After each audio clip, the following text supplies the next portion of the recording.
Okay, so the question is, describe the benefits of correcting low levels of astigmatism at the time of cataract surgery with the IQ toric. And almost every surgeon in every country who begins using the toric lens never uses the lower power first, the T3 lens, because initially it's not something they're comfortable with or makes sense to them. So most surgeons start using a T5 lens or higher to correct 2 diopters or more of astigmatism. Because intuitively this makes sense to them that, hey, if I don't correct this high level of astigmatism, the patient won't see well uncorrected, and there really is a significant advantage for the patient, and I'll go ahead.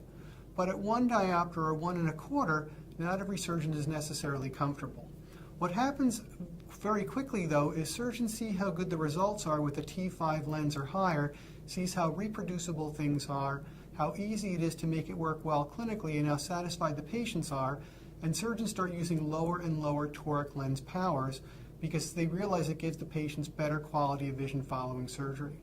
But what I say to patients is you would never give someone who needed glasses and needed a diopter or a diopter and a quarter of astigmatic correction with their spectacles, you'd never give them a spectacle correction that didn't have the astigmatism correction included.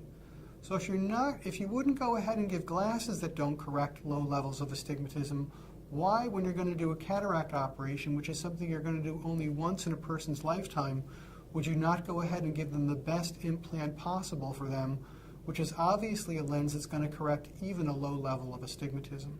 We live in an internet-savvy era. I have any number of patients who have actually done their research online or have friends or relatives who've had other kind of implants. I just had a lady last week who came in asking for a crystal lens. And this lady was a seamstress. She had very high near needs. And it took me a while, but I tried to explain to her that she will see well in the distance, but she will need reading glasses for all her tasking, which is 8 hours a day. I think that it's our mandate as physicians, as ophthalmologists, to actually tell patients what they need based on their, what implant they should have based on their profession, their hobbies, their needs. And my key issue that I bring home to them is that if they want to be able to read in a full range of near vision, from near to arm's length, the only lens in the world today that can do it is the Restore 3.0. The Technis, which is the old 4.0 technology, basically leaves these patients seeing only at about 12 inches, and they lose their intermediate vision. And the crystal lens, the same is the issue. They have maybe some intermediate vision, especially with monovision, if you will, but they have no near vision at all without glasses. So I think that you need to get this message across, and I'm a mentor in the United States. I talk to a lot of doctors about how to do this. It's not within the purview of a short answer, but I can tell you that there is no lens that delivers distance, intermediate, and near as adequately and as well as the Restore 3.0. Management of astigmatism really benefits the patient to giving them the best unaided acuities that they've ever had in their life. And I think the no-brainer in all of lens technology is the use of the IQ toric technology, because you've got this range of astigmatism, and almost everybody has a significant amount of astigmatism, and you can correct it very accurately with essentially no change in your technology or your surgery.